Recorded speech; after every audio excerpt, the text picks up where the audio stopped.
Hey everybody, welcome back to the Sixer Sense podcast. I'm your host, Chris, and we have a special guest. We have Ben, and we've been friends for about 4 years, and I still can't pronounce your last name to save my life, but we have Ben, my co-host on NBA Now and Then and LA actor, too. So welcome to the podcast, Ben. I know you've been asking to come on, and we have been happy to have you come on, man.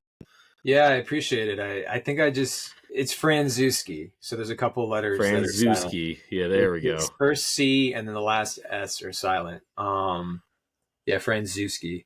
Yes. Yeah, I just honestly, I need to talk Sixers. So thanks for having me, guys. Just need to talk it out. And if anybody ever listens to NBA Now and Then, you know that Ben always tries to get his Sixers reference in during the pod. So we figured it'd just be best for Ben to come on here and just talk his heart out until he's done expressing all of his joy and anger and anguish with the Philadelphia 76ers. But there's not much to begin with, right, Chris? I mean, yeah, not much anger for sure. Philly's 2-0 now. They beat the Hornets tonight, guys. 125-121. Very close game. Charlotte took a 10-point lead there in the third quarter. It was kind of the same script as the Celtics game. Sixers kind of fell apart there in the third quarter and then rallied back at the end of the fourth with a couple big plays. Quentin Grimes had the big shot in this one to put them ahead late. So that was super exciting. His best game. I mean, we didn't really see much in the preseason at all. 24 tonight for Quentin Grimes on 5 of 8 shooting from 3. 28 points, 9 assists, 6 rebounds for Tyrese. Had a big first quarter and a big fourth quarter, essentially. 15 points, 8 assists, 3 steals for VJ Edgecombe in his follow-up to that historic debut in Boston. Joel Embiid, guys, 20 points in 20 minutes. A lot more like the Joel Embiid we're used to after what was quite possibly his worst performance ever on opening night. So we'll go to you first, Ben. What were your kind of big thoughts on this game overall? How are you feeling? I'm feeling good because I think it's the winning basketball, which was weird last year. We haven't been a losing team since the process, since 2017, so 16.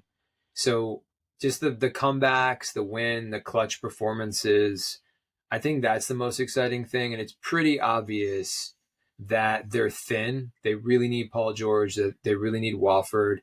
They really need, I would say they need those two. They obviously need McCain, but they have guard depth. And then the Embiid minutes restriction, you can tell it's a second, third quarter in a row.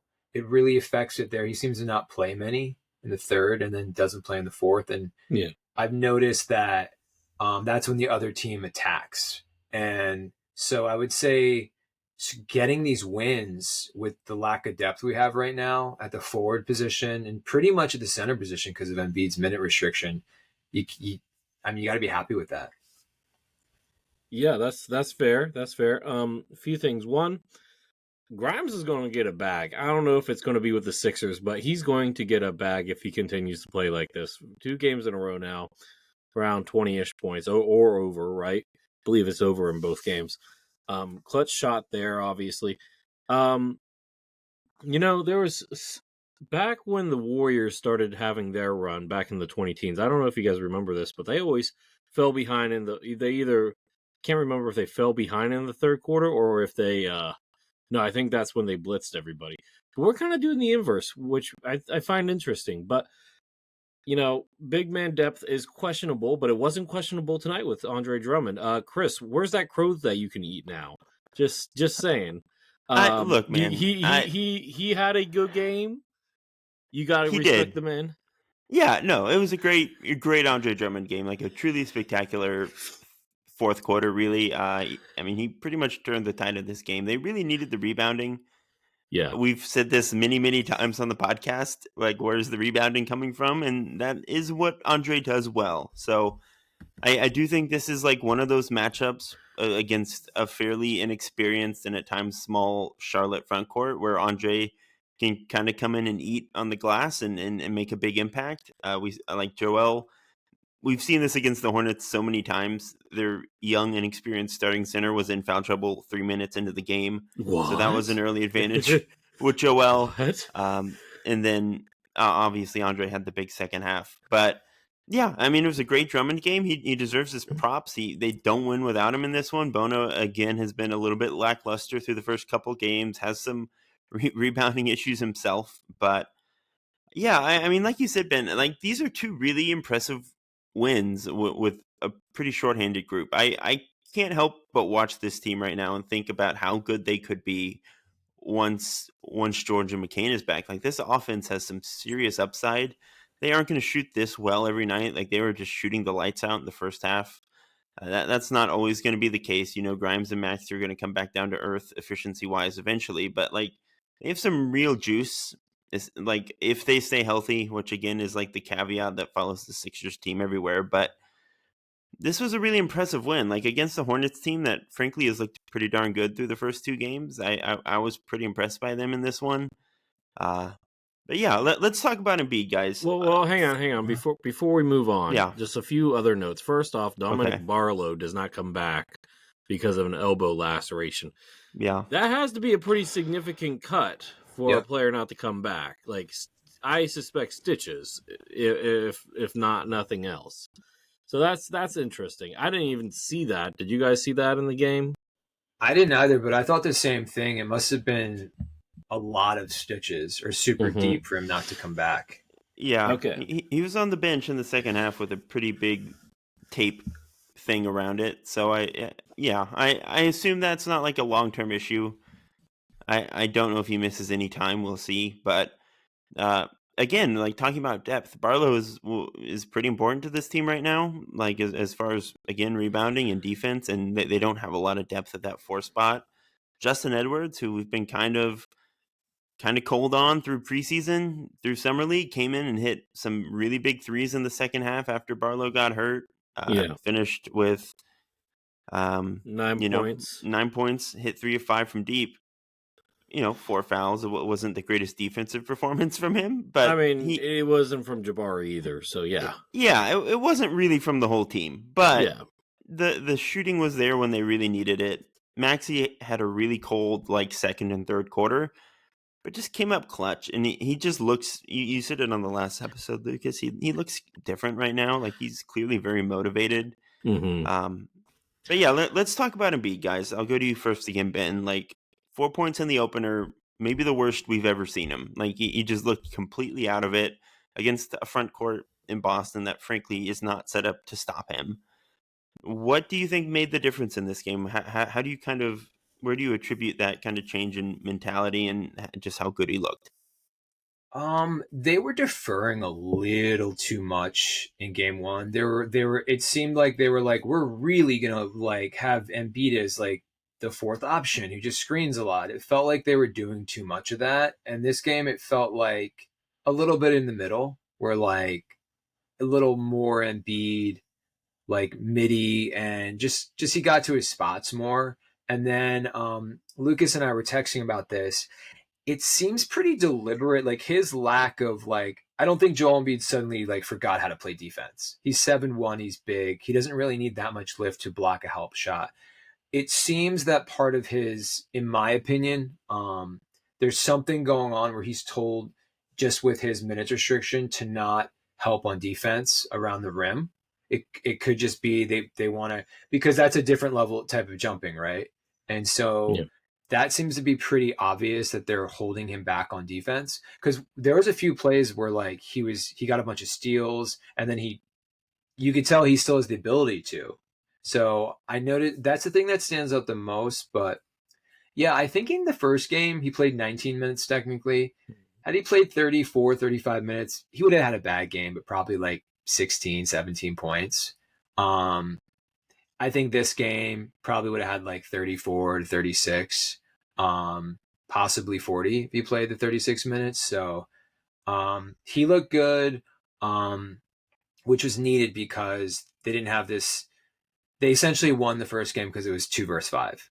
It was BJ and Maxey. So it was nice that other guys stepped up. And then randomly, Kelly Oubre being really clutch has been nice. But yeah, I'm looking forward to, I think this third quarter, the Embiid minutes restriction, it's good that he's out there. It's good that we're getting wins, but we're barely getting wins because of this minutes restriction, in my opinion. I think it throws off the substitutions too much, and we're so light on the front court depth that it just shows how light we are. And then Barlow went down. I'm like, there's nowhere winning this game now. And then I think once the minutes restriction is off, he'll look a lot better. Yeah, no, to follow up on that, I've noticed something interesting. First two games, centers almost always jump ball. Joel Embiid is not jump balling. That is Dominic Barlow's job. And I think it might be one of a couple things. Like Ben, insinuated, there's a good chance this, avoiding any type of body-to-body contact to preserve the knee or, part of his recovery track. That could be a part of it. Also, I think it's fair to say that we noticed, especially in game one, not too much in this game, but especially in game one, Joel has no lift. He has about the same amount of lift that Blake Griffin did at the end of his Detroit Pistons days. Okay, the guy can't jump off a curve. But that being said, he did look better. And I also noticed that he's not really trying to create. If the defender's too close, he'll just automatically defer. It's like he only wants to take open shots now, which makes me think that maybe he's not able to create the space like he used to be able to. We saw it in game one when Nemes Keita blocked his mid-range shot before he even got it halfway up. So clearly, I don't think he has the ability to create space like he used to. Yeah, I mean, I think we saw a little bit more of him like driving in, like And that's looking good. for a shot today. Yeah, that's good. I don't know if it's that he doesn't have lift. I think more to Ben's point, he might just not be jumping as much, which is probably calculated. And frankly, not to interrupt, but the play, I don't know if you guys, he stopped Miles Bridges. You guys know the play he had a pretty good like vertical. Yeah. Okay. And so he's clearly holding himself back would be my, like, it's something mental even. Which, well, I think it might just be something he has to do to, like, I don't know if he can go out 100% the way he used to and stay healthy. Like, he needs to kind of be mindful of when he's jumping, where he's landing, that kind of thing. That might just be a thing he has to do for the rest of his career. And I think most of us would be fine if he made some of those sacrifices, especially in the regular season, if it means he's playing more. But I do agree, like the way they're doing the minutes restriction, where they're not spreading it out so that he can close games. They're just pretty much icing him midway through the third quarter. Yeah, he's in street close during the fourth. It's weird.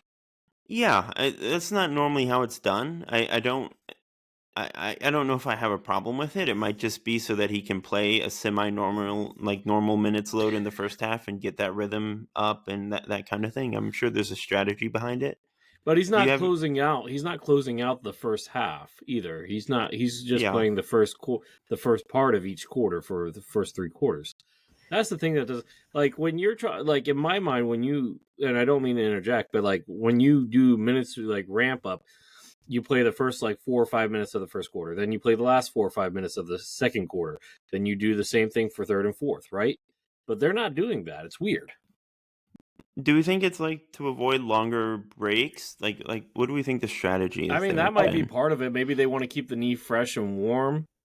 I think they're just so strict with it, guys, because this guy was gone for so long that they're like aggressively like, we're going to take an L. And when I looked at the Sixers schedule, so the Sixers had a very difficult first. I include November in the first month, so month and change, right? I saw them in mid-November, and they looked like they were hurt. They looked beat up, and they were on a really difficult West Coast trip. They have a very pretty pedestrian first 6 weeks of the season. You know, every NBA team is good, as we see. Some of these young teams are actually more talented than we thought, but I was pretty excited because I'm like, oh, they might still get wins with this minutes restriction. But to me, it feels like, especially with tonight, because he was so effective. And then in the Boston thing, when the Sixers started making their comeback, Embiid was setting these massive screens for like 3 maxi threes. And that's Embiid's gravity, right? Yeah, and that started to run. And so he's so important. And so the fact that they're getting wins just kind of shows how deep they are this year. And just to piggyback off of what you're saying, that's the one thing Joel has done so much better this year. I used to give him grief because I thought he gave the worst screens. Now he's giving some of the best screens, and it's making the world of difference. I didn't mean to cut you off at the end. I just really wanted to say that. What's up next, Chris? You're muted. Yeah, no, just to add quickly off of that, like I again, like going back to when we get Paul and McCain back, ideally, hopefully, this team has a lot of ways to like create advantages and win offensively. I don't know how the defense is going to pan out in the long run. There are some obvious concerns there, but offensively, this should be one of the best teams in the league at full strength. Like they have a lot of different ways to beat people right now. So that's very exciting. Ben, what were your thoughts on VJ in this game? Not quite as dominant as he was in Boston. Had a few more of those kind of muffed finishes at the rim that we saw at Baylor, but 8 assists. Still made some plays on defense. How did you feel about his home debut? I would say the most impressive thing was his playmaking. This game, his playmaking. He made the extra. I think he ended up with 8 assists. I think we had 17 assists from our backcourt, starting backcourt. That's the thing that impresses me the most. I didn't know he's kind of a point guard. Like he's a true combo guard. I guess I didn't realize that. I thought he was kind of more of a true 2 slasher. And he plays that a little bit more on defense. But so that's been the most impressive thing. He didn't seem shaken. You know, he made some bad plays, and then he hit that clutch layup at the end. And his defense was pretty good. He did a good job of not picking up his 5th foul. And so I thought he, was a little rushed, but I mean, 15, 8, and 6 for like a bad game, and you get the win is really impressive. So, I mean, it's weird how much he feels like a veteran right now. Like he feels like he's on the same level of Maxey and Grimes in a way. There's some rust with there were some turnovers that were pretty bad, but I think outside of that, like, I think right now the Sixers have the best rookie in my opinion, because he's affecting winning. And him, I actually had been impressed by Dylan Harper, but VJ is the reason why they've won these past 2 games. No, I think that's more than fair. Look, VJ definitely came back down to earth. That being said, if he puts up this type of rookie effort, he still has a good chance. Even a bad shooting night like this, which I don't think he's going to go 6 of 15 most nights, but even a bad shooting night like that, he still has a chance to win Rookie of the Year. Okay, if he does win Rookie of the Year, we're stuck with 77. So part of me doesn't want him to win it because I want him to actually have number 7 because Kyle either report for Amazon or play, but don't do both. Okay, but like at the end of the day, VJ, he's going to have some really high highs, but I don't think he's going to have a lot of low lows as a rookie. I think if this is his quote unquote bad game, this is pretty good. Yeah. Just worth noting that VJ said he did not ask Kyle to give up 7, that he didn't even go there. So it wasn't like Kyle turned it down or anything. But I kind of like the 7-7. I think it's working right now. Like, we'll see how the season goes. It's only 2 games, but I'm pretty into it. Yeah, what do we think about Charlotte, guys? Like they pretty much steamrolled Brooklyn in their opener. They played pretty competitively in this game. Like that, the offense, obviously, some of it is just shooting variance, but the offense was pretty impressive through the first 3 quarters, especially. How are we feeling about Charlotte as they kind of push into this 3rd, 4th year of the current quote unquote core? Ben, do you think there's a playoff team there? So yeah, I think they've got a really good coach, and I rarely say that. Like unless it's like we're watching like Steve Kerr or something. But Charlotte has a really good coach. He does a good job of like I like the way he was like subbing Knipple. He actually has like a little kind of Nick Nurse to his game. But they have so much talent. This is kind of what happens when you are so high in the lottery for so many years that you just collect these picks. And I thought they got a steal in the 2nd round. I remember the Sixers were eyeing that guy from Creighton. The Big East, Ryan, Cockburner. Yeah, he and then Kneppel's really good. He was a good defender actually. I was watching. I was like, wow, this guy can play defense. So I'm impressed with them. I actually think them and the Raptors I thought there's going to be one of these young teams that actually is is the 6th seed based off how injured the East is. And I think it could happen. Charlotte, if Brandon Miller comes back, could be a 6th seed. I think they've got enough just off of all these picks. And LaMelo Ball looks really in control. I know he had that one bad 3. He had that one poor shot, but outside of that, he had a really good game.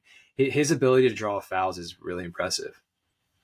Yeah, I mean, look, Kalkbrenner is going to look bad against Joel. Joel knows how to take advantage of rookies. Let's be clear on that. If Miller actually stays in the game, we probably lose this game. Let's be clear. That being said, and this is no shot at Charlotte or the Celtics, but we actually probably do have a pretty soft schedule to begin with. So let's not overreact to the 2 wins here. Okay, let's keep ourselves grounded. We barely won these 2 games. Okay. But that being said, I think I agree. I don't know if I would say they're a 16, but do I think they make the plan? For sure. Do they win the plan? Yet to be determined. Yeah, I think with Charlotte, health has been the big thing. Like if LaMelo gets hurt again, it all goes up in flames. But if they have a full season of LaMelo Ball, I definitely think a 6 to 8 seed is well within reach for them. I agree. I think Charles Lee is a good coach. It seems they're building the right kind of culture there. Like all 4 of their rookies look good. Like McNeely didn't play today because he's hurt, but Sion James had some really big plays. Kalkbrenner, when he wasn't trying to defend Joel, was 7 of 7. He had a really good game.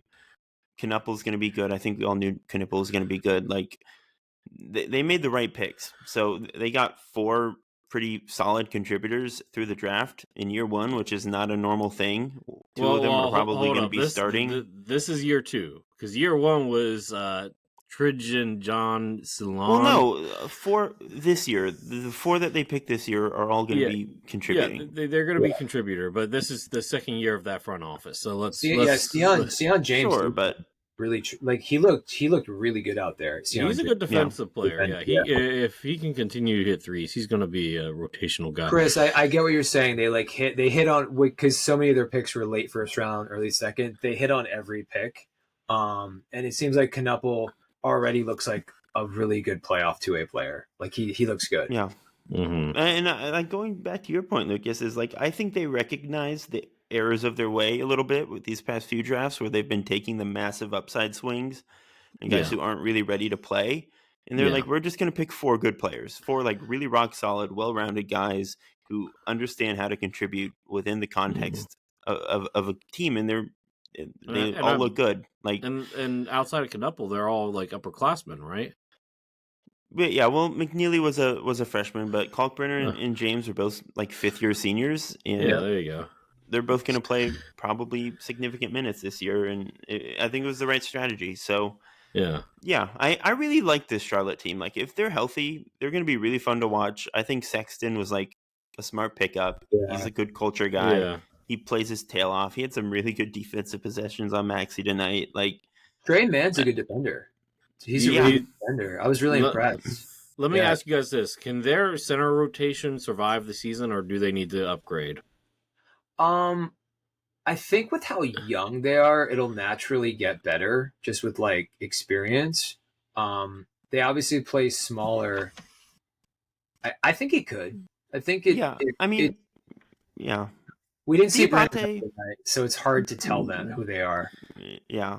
I mean, like Diabate is a really good rebounder, and he gives them a different look. Like Kalkbrenner is 7'2", and he's one of the best defenders. He's going to be basketball. In terms of long-term prospects, yes, Kalkbrenner is going to be great. But I think it's going to be short-term. He's pretty good. Like I think he's already. You predicted him first team all rookie. I don't think that's a crazy prediction. Like I think they're going to hold up pretty well. It's definitely better than it's been in recent years. I would say Joel obviously is a really difficult task for anyone, but I think they're moving in the right direction there. Yeah, that's fair. Cool. All right, you guys want to talk about the latest scandal to rock our beloved NBA? Yeah, sure. Let's go. All right, guys. So speaking of the Hornets, former Hornets guard Terry Rozier, along with Portland Trail Blazers head coach Chauncey Billups, were both arrested by the FBI this week for their participation in a mafia-adjacent gambling scheme of some kind. Chauncey was running rigged poker games and also tipping off bettors to Portland's substitution patterns, it seems, while they were tanking. And then Rozier basically told some friends he was going to leave the game early so they could bet his unders, and then that's what he did. And then he didn't appear anymore that season for some, probably not coincidental reasons. So what was your reaction to this story, Ben, when it broke? It's one of the more significant scandals, I would say, that the league has faced in quite some time. What was your reaction? I think because we've seen a lot of it recently. Jonte Porter, right? That's Michael Porter Jr.'s brother's name. He is pretty wild because he's the extreme of it, which we might see what happened with Terry Rozier, although he was already investigated, where Jonte Porter, so we've kind of seen this, and there was the Malik Beasley stuff, and then don't forget there's the referees from the past. So I'm kind of not surprised. The Chauncey Billups thing is interesting, though. I was talking to Uriah actually today about it, and apparently he was used as sort of like a ploy with them, like to get people. And the Rozier highlights online are pretty funny. Just people cutting them together. Well, yeah, and some of them are pretty obvious. Like it is interesting with Terry Rozier too, because I always say this is what Jonte Porter. I watch some Raptors too, and it's the aggressive inconsistency from game to game is sort of a tell. Like now there are players that are like that, and Terry Rozier really had that. And so I'm curious to see kind of how that is. I kind of need more information though to speak on it. Believe it or not, the craziest of the people that were caught was the coach. And I say that because his affiliation with LeBron and the amount of teams he coached for. Damon Jones, yeah. Holy crap. The amount of teams he coached for, it's like over a dozen, I think. Yeah, including college too, yeah. Yeah, that's a lot. That's a very big reach. So that kind of concerns me the most.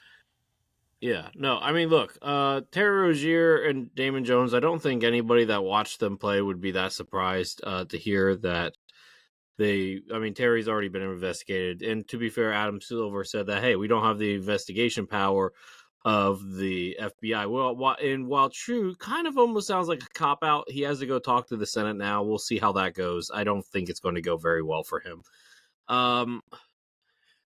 If the Senate, well, no, I'm not going to get into politics, but anyway, the Terry Rozier, Damon Jones thing, not surprising.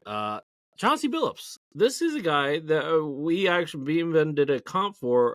Well, actually, no, I wasn't present for that episode, but Ben and the rest of NBA Now did a comp for Jalen Brunson, and like I'm sure during the episodes, it was revealed that Chauncey has a really good moral high ground, all that stuff, but then, like everybody else, when this happened, you go on Twitter, you see people pull up videos of like weird coaching decisions, like taking out Denny Advia 3 minutes left when you're, going on a 10-0 run, right? Something along that line. Like, why? Why do we do that? I don't know.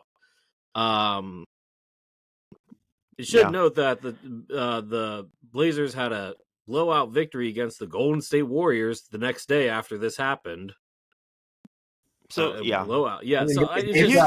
They have a lot of talent. That's a team. We'll get to it around NBA Now and Then, Ben. Don't worry. I mean, not NBA Now and Then. Around the NBA.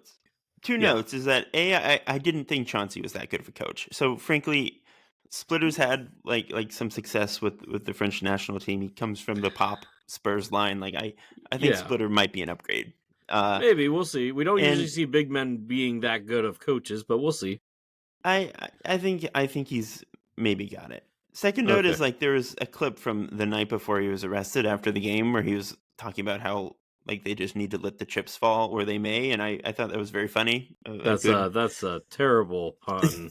You play on words right before all that happens. Yeah, but look, obviously they haven't had their day in court yet. We'll see what happens. But do you guys think there's going to be more players or coaches?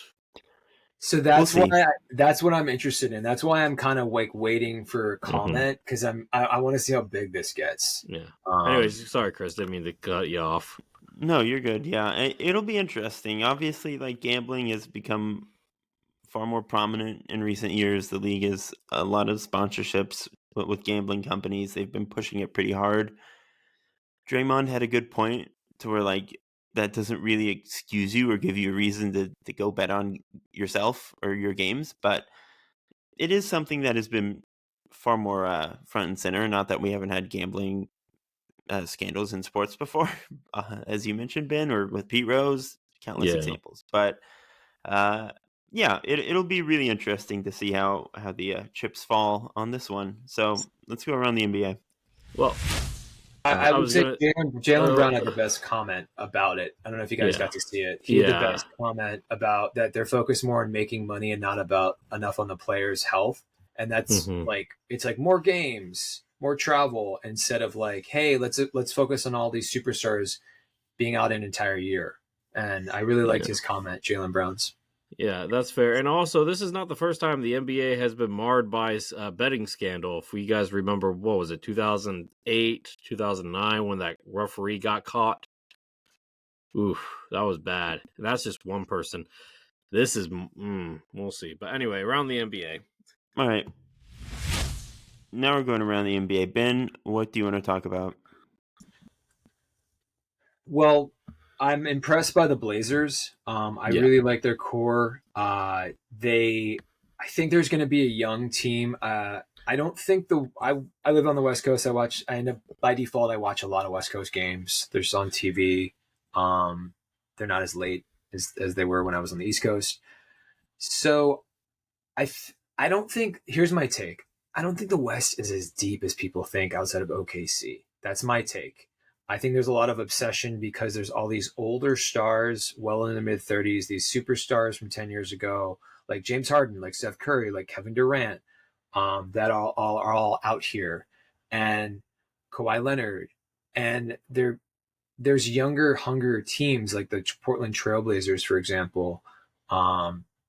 And I just don't see that some of these teams like Minnesota, like who's their third scoring option? You know what I mean? Like there's some of the offenses are a little shaky in my opinion on the West Coast. And so I don't think the West is as good as people actually think. That's sort of my take. And I think Portland is going to be a really good team. OKC has been impressing me. Jalen Williams is a top 15 player, if we're being honest. And to not have that not play, they've had two tough games. SGA, man, like I like that people knock him. We're Sixers fans, so we know people knocking the free throw shooter. I'm sure Knicks fans can relate with Brunson. But man, that guy is the guy you want with the ball in your hand at the end of a game. He's so clutch. He slows the game down, and like he's going to win you an entire game. And so it's kind of nice to see that. I've been really enjoying sort of his games. And one other thing I wanted to say was, I mean, the obvious, Wemby looks amazing. Like he Yeah. looks so good, and his footwork is really good. So that was the thing he needed to work on: his footwork, kind of knowing where he was with the ball and his handle. And so, yeah, scary hours. It looks like it's going to be Luka's MVP. Is my final take too. Oh, Interesting. interesting. I think it's going I to be. would just say, I think they're going to be like a 6 seed. They're a trade away. I think they'll be a 5 or 6 seed, and I think Luka will average like 37, like 2018 Harden numbers or something. it wouldn't shock me. We did our awards pod a couple episodes ago, and I told Lucas that Wemby was my MVP pick, and he gave me a lot of flack for that. So I still don't think thought- Wemby's going to win it because I don't think the Spurs are going to have that great of a record. But who knows? I could be wrong. We'll see. Yeah, look, man, just go back to the Blazers. Yeah, I mean, look, they got Jeremy Grant coming off the bench, has scored over 20 points in the first two games. Jeremy Grant is pissed that he's coming off the bench. Let's be clear. Does he get traded? No, but that will be something to keep an eye on. Another former Sixer, Matisse Thybulle, plus 22 in just 15 minutes, 3 steals, made both of his 3-point attempts. Good for you, Matisse. Glad that you're finally healthy again, because last year was horrendous for you. Actually, they have a lot of former Sixers on here. Well, 3, but still.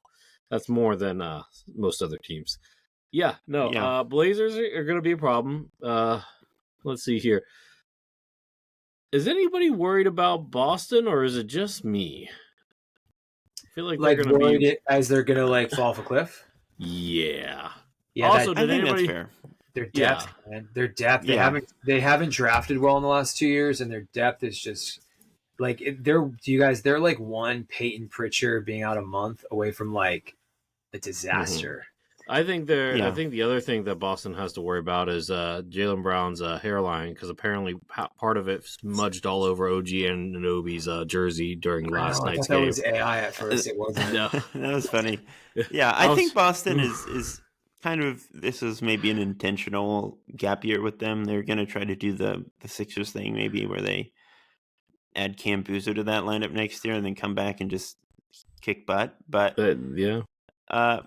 as far as your Western Conference point, Ben, I think I agree. I think the West has a lot of really solid regular season teams that just aren't going to hold up in the playoffs. Like the Clippers, like you said, it's just they're not going to hold up. It's not going to happen. We don't even need to pretend like it's possible. Houston will be interesting. Yeah, like not to be a homer, but the Sixers at full strength. And this is a total what if. Sixers at full strength. Everyone's back, healthy. Joel's on a minutes restriction. Outside of OKC, what Western Conference team is better than them?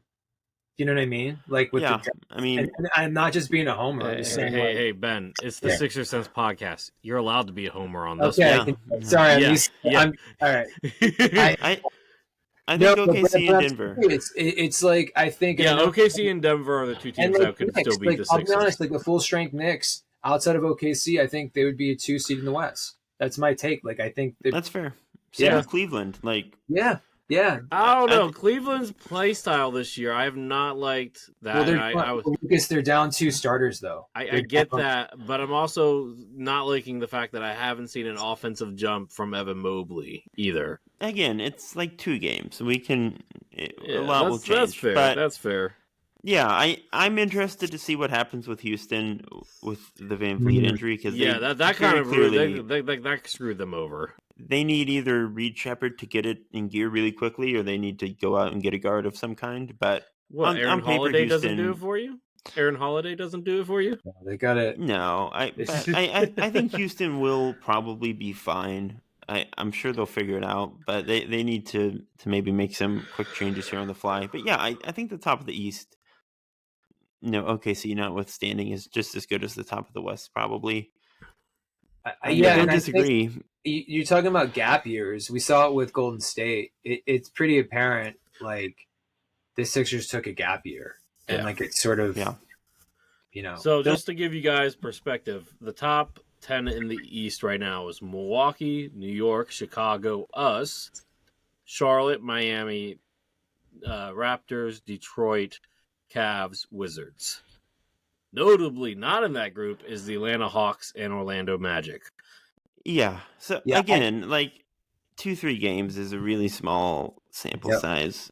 We don't want to extrapolate too much. We do play Orlando on Monday, so I think they're actually good. Atlanta, I don't think a lot of their additions people are hyping up. KP's a little washed, and everyone else is a 3-and-D guy that they added, and people were like, I don't know. Jalen Johnson's more than a 3-and-D guy, but I get your gist. He was already there. Jalen Johnson and Ricochet are definitely great. I think they're good second or third options, but they might be a year or 2 away. I don't know. That's just my. Yeah. That's fair. I'm going to give the Hawks a little while to figure it out. I do really like the team on paper, but like KP really has to stay healthy. Like Okongwu looks great, but. We'll see. Really, a lot is hinging on Porzingis' health there. But Lucas, did you have anything else you wanted to talk about? Besides the Utah Jazz being in the top 6 right now, that's can we just talk about like the fact that they have Kyle, Lowry, Walker? Who's the 2 guard?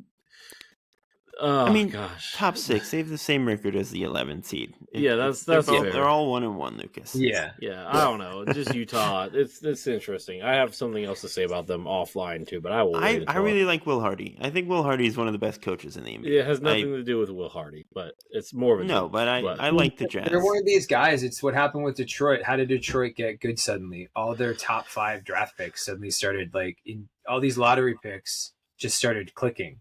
Well, I And think part of it was they hired JB Bickerstaff as well.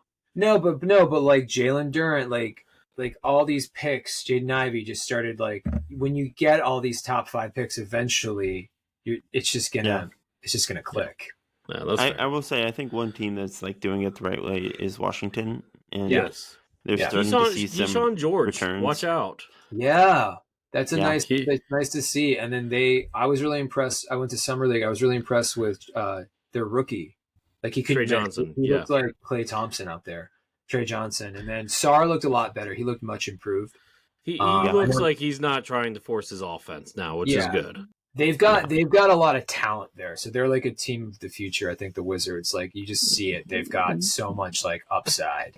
Would you, if you're if you're Milwaukee, do you call Washington and see if you can flip Kyle Kuzma for CJ? And who says no? Who says no? Why would Washington do that? They have no trade leverage. They're like stuck. Oh yeah, they don't. Well, AC Green. Can maybe? they trade Turner?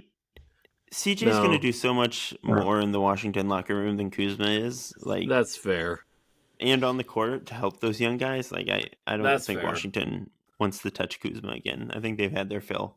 That's and fair. Interesting thing out west too is the Pelicans. I thought their rookies look good, and they already have a good veteran. People forget they were like a 50-win team before Zion, 2 years ago. So they pretty much have that same roster, and they've added like Jordan Poole and then all these lottery picks. I mean, guys, look out! Former Sixer DeAndre Jordan has signed with the Pelicans. Yeah, he's going to solidify their center position, because Mises and Looney's out. But the West is so weird because there's all these like young teams. Like think about like the Spurs might be better than like the Clippers or Warriors, and think about the age difference. I saw some crazy stat where like the Warriors are like 35 or something. It's like their average. Like it's insane. So I can't imagine that. My cousin's a big Warriors fan, and he's a little like us as we're fans of our home team. He's a little delusional about them, and he's just like, yeah, like they're the second best team in the West. I'm like, oh no, man, maybe 5 years ago, but that those old guys aren't going to hold up for 82 games. Yeah, that's the thing. It's like they looked good the first 2 games before the back-to-back. Like the team fits together. They have the pieces. It's just, are they going to be able to withstand 82 games plus the playoffs? Yeah. Well, that's doubtful. why they're really relying on Jonathan Kuminga now, but that still doesn't feel like it's going to... He looks great. Like, to his credit, Kuminga's playing the right way. So that is a positive development. Yeah. The one team I want to spotlight before we head out is, again, only 2 games, but Chicago has played really well so far. Josh Giddey is playing some pretty sick basketball. They had 7 players in double figures tonight. 3 guys off the bench: Dosunmu, Herter, and Jalen Smith all put up double digits. Like, and Patrick Williams, so 4 guys off the bench. Like, they when missed, Buzelis is on, like that's a pretty deep and interesting team. I don't condone the way Chicago's front office has operated the past 5 years, and I don't know if they're going to be anything close to a contender. In fact, I doubt they will be, but Billy Donovan's a good coach. They can play a pretty fun brand of basketball, so I'm interested to see how that I think if Buzelis develops into like a 20-8 guy this year, which looks like it might happen, I think they're another team that we were talking about with Charlotte. I think they're like a legitimate like 6 seed. They might not even be in the plan. It kind of stems on his development, but they've got a nice roster with Giddey. A team that I think has a lot of talent in their starting lineup that people aren't talking about. They were actually just hurt last year. They have 2 All-Stars on their team, in Scotty Barnes and Brandon Ingram. The Toronto Raptors they have a really talented starting 5. And I think that they if they stay healthy, are a 5 or 6 seed, would be my take. I've tried to make this case to Lucas. They've just been injured. Yeah. I agree. The Raptors could be really good this year. Like they have the talent, like you said. They didn't pull it out against Milwaukee because Giannis is like a superhuman, but they looked really good opening night against Atlanta. They have the depth. They aren't even playing Colin Murray Boyles yet, who will be one of the 3 or 4 best players from this class. So, you Yep. know, I'm staking my claim there. Like, the defense is going to level up once he's back. So I agree. I think Toronto has the pieces to be pretty. As long as they play unselfish sparky. basketball, we'll see. Yeah. If they don't play unselfish, it's going to get ugly quick. They have a pretty unselfish group. Like, Scotty I- Barnes is not a ball hogging star. You know what I mean? Like, honestly, I think RJ Barrett has looked the most improved out of that group this year so far. I mean, granted, 2 games, There's but so many guys who can get you 30 on that team. Like, I think they've got like 5 or 6 guys who can get you 25 to 30 points a night. So Yeah. like I'm including Grady Dick in that. And I think, especially in this depleted East, like, you're going to see a team probably like Toronto. I think they're well coached, that rises up to a 4 or 5 seed.